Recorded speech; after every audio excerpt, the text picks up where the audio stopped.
Assalamualaikum warahmatullahi wabarakatuh. Bertemu lagi dengan saya Unu Hartomo. Pada video kali ini saya akan membahas mengenai mesin pembakaran dalam atau internal combustion engine. Tentunya teman-teman sudah paham mungkin gimana cara kerja mesin. Secara umum mungkin sudah mengerti dan apa yang terjadi dalam mesin. Namun yang selama ini mungkin yang kita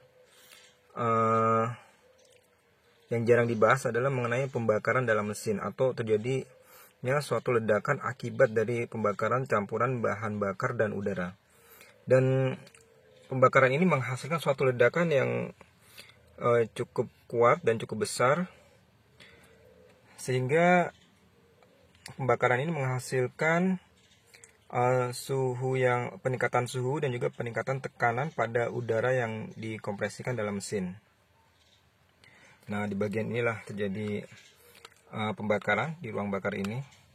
Dan ledakan ini bisa disamakan mungkin dengan ledakan dari suatu bom atau bahan peledak. Dan ini mempunyai kekuatan yang luar biasa besar. Dan apalagi bila kondisinya memiliki campuran yang memiliki densitas yang sangat tinggi, yaitu udara dengan massa udara yang besar dan juga bahan bakar yang dengan massa bahan bakar yang besar, maka terjadi ledakan yang luar biasa besar. Nah, ledakan pada ruang bakar inilah yang pada mesin pembakaran dalam dikontrol sehingga tidak berlebihan atau dapat merusak bagian-bagian mesin, karena suhunya yang cukup tinggi bila dibiarkan ataupun tekanannya yang juga cukup tinggi bila dibiarkan akan menyebabkan mesin menjadi rusak atau bahkan meleleh, dan itu akan menyebabkan mesin tidak dapat bekerja lagi. Dan untuk mengendalikan ledakan yang terjadi dalam mesin ini, maka digunakan berbagai kontrol, seperti misalnya pendinginan mesin. Di sini bisa menggunakan pendingin air ataupun pendingin udara. Dan juga dengan mengatur jumlah bahan bakar dan udara agar senantiasa stabil dalam setiap kondisi, tergantung dari kondisi mesin dan juga putaran mesin, sehingga dapat dihasilkan pembakaran yang efisien dan memiliki efisiensi yang tinggi. Nah, ini contoh mesin. Kita tidak menyangka bahwa di dalam mesin ini terjadi suatu ledakan-ledakan yang cukup dahsyat ledakannya. Nah, ini mesin-mesin yang dari luar memang kelihatannya rapi dan berbagai komponennya tersusun dengan baik. Namun kita tidak menyangka bahwa di bagian dalam mesin tersebut terjadi suatu ledakan-ledakan yang dapat menghasilkan daya putar dari mesin tersebut. Nah, seperti ini.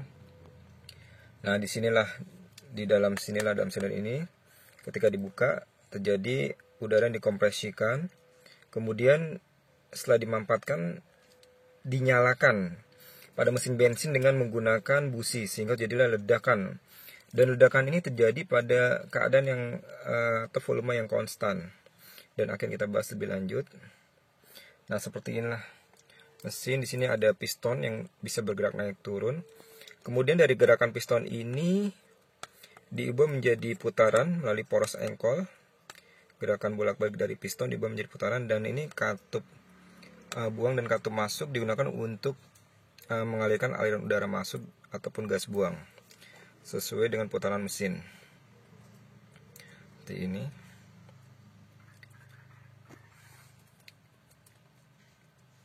Nah, ini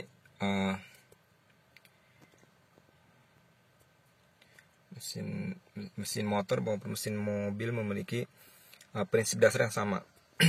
Kita akan melihat animasi. Di sini ada animasi yang saya ambil dari Wikipedia. Nah, seperti ini. Kita bisa lihat proses yang terjadi dalam mesin. Nah, ini gas buang, kemudian udara isap dimampatkan dan terjadi pembakaran, dan ini berlangsung berulang-ulang. Dan keadaan ini memiliki irama yang senantiasa sama, yaitu langkah masuk, langkah isap, kemudian pemampatan, pembakaran atau langkah tenaga, dan kemudian langkah buang atau pembuangan gas buang, dan kembali lagi berulang secara terus-menerus. Di sini kita bisa melihat bagaimana terjadinya ledakan dalam mesin. Dan ledakan ini bila terjadi dengan tanpa kendali, misalnya pada saat denotasi atau pada saat air pendingin mengalami masalah, maka akan terjadi suhu yang sangat tinggi ataupun tekanan yang sangat tinggi. Dan ini akan dapat merusak mesin bila dibiarkan berlangsung dalam waktu yang lama. Karena di sini kekuatan dari ledakan ini harus dibatasi mengikuti kekuatan dari material dari mesin itu sendiri. Karena semakin panas suatu material, baik itu logam ataupun metal, maka kekuatan dari strukturnya akan semakin berkurang. Dan kemudian ditambah lagi dengan tekanan yang tinggi, maka beban kerjanya akan semakin besar. Dan untuk itu maka harus dibatasi untuk suhu, terutama untuk suhunya agar tidak terlampau tinggi dan masih dalam batas yang wajar untuk ditanggung oleh material dari mesin itu sendiri. Nah, ini kita bisa melihat animasi dari kerja mesin. Prinsip dasarnya seperti ini. Ini berlaku untuk semua mesin, baik yang menggunakan karburator untuk mesin bensin maupun yang menggunakan injection untuk mesin bensin. Dan juga berlaku untuk mesin diesel, namun perbedaannya adalah pada proses pembakarannya saja. Ini. Nah, dan jumlah silinder pun bisa satu ataupun lebih tergantung dengan kebutuhan. Nah, sini kita bisa melihat bagaimana pembakaran mesin, ledakan-ledakan jadi dalam mesin, dan ledakan inilah yang menyebabkan terjadinya langkah putar pada poros engkol. Dan ini ledakan ini memiliki kekuatan yang cukup besar, sehingga di sini kita bisa melihat bagaimana kerja mesin yang cukup berat untuk menerima ledakan-ledakan dari pembakaran bahan bakar dan udara ini. Nah, sekarang kita akan membahas. Nah, ini bagian dalam mesin. Ini piston ketika turun, piston ketika sedang naik. Di sini ada ruang bakar, di sini terjadi ledakan-ledakan awal. Seperti ini.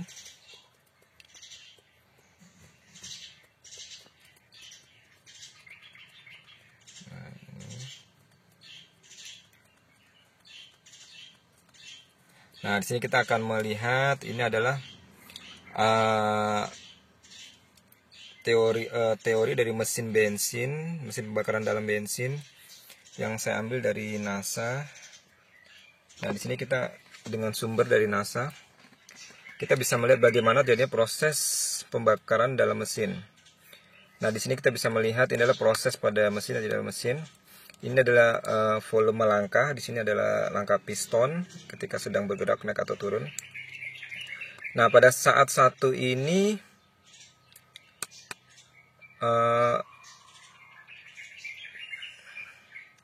terjadi isapan, yaitu pada saat ini piston berada di titik mati atas, kemudian bergerak kedua yaitu piston bergerak di titik mati atas ke titik mati bawah, sehingga terjadi langkah isap.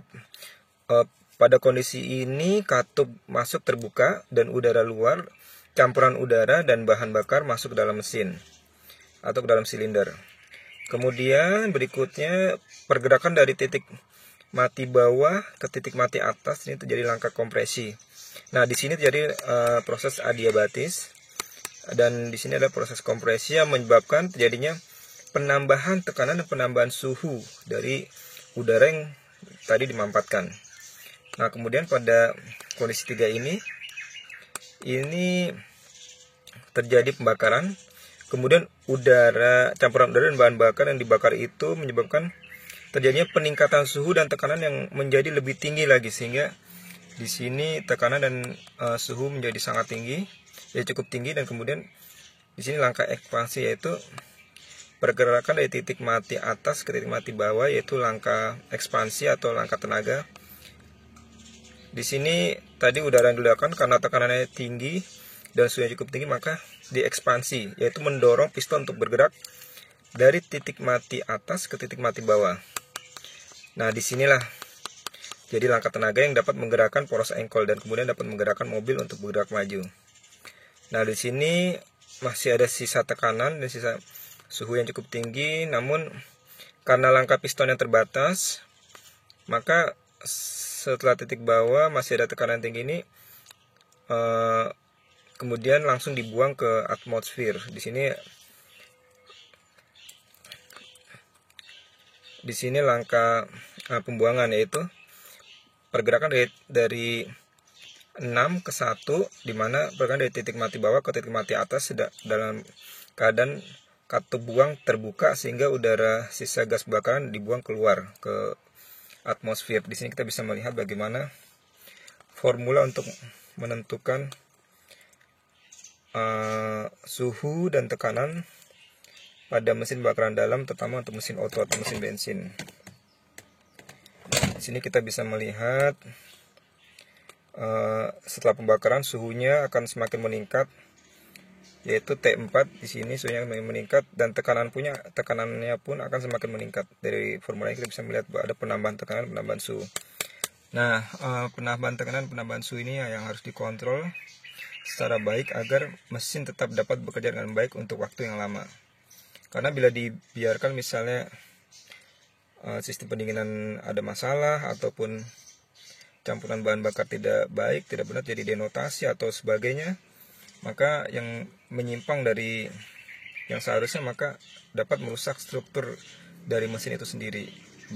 Biarpun itu terbuat dari logam atau dari metal yang cukup kuat, namun mereka memiliki struktur bagian-bagian dari mesin ini memiliki titik leleh pada suhu tertentu, sehingga harus dibatasi tidak melebihi dari suhu lelehnya, atau bahkan masih di bawah suhu lelehnya, titik leleh dari material tersebut. Nah, demikian di sini kita bisa melihat bagaimana dahsyatnya ledakan yang di dalam mesin, dan ledakan ini juga telah ditunjukkan oleh beberapa orang yang membuat bagian kepala silinder diganti dengan bagian yang transparan, dari bahan yang transparan, kemudian mesin itu dinyalakan dan kita bisa melihat ledakan-ledakan yang terjadi dalam mesin. Nah, ini seperti,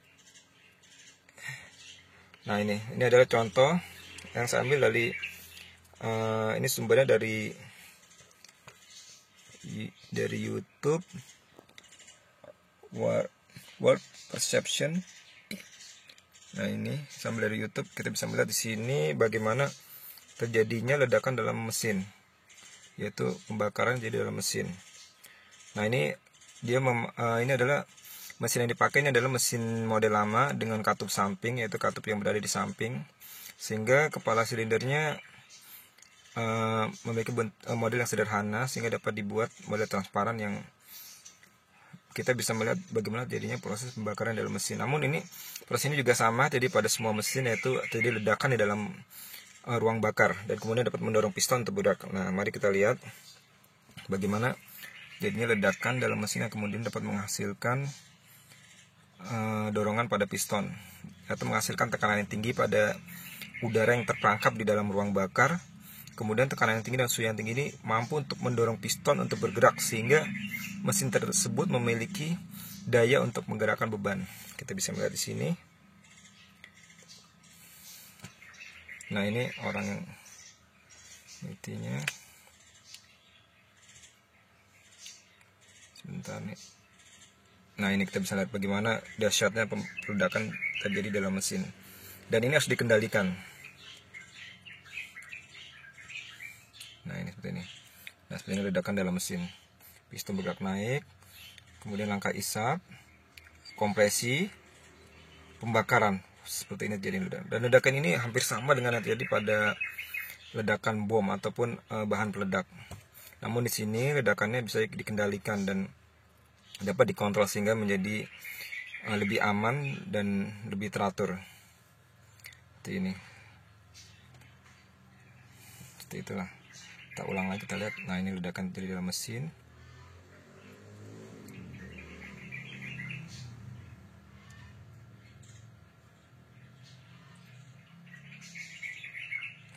Seperti ini ledakannya.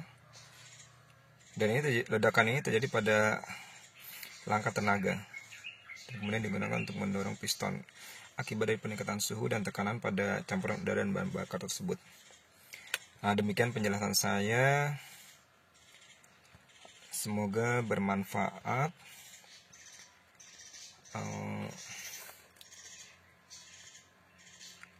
Wassalamualaikum warahmatullahi wabarakatuh.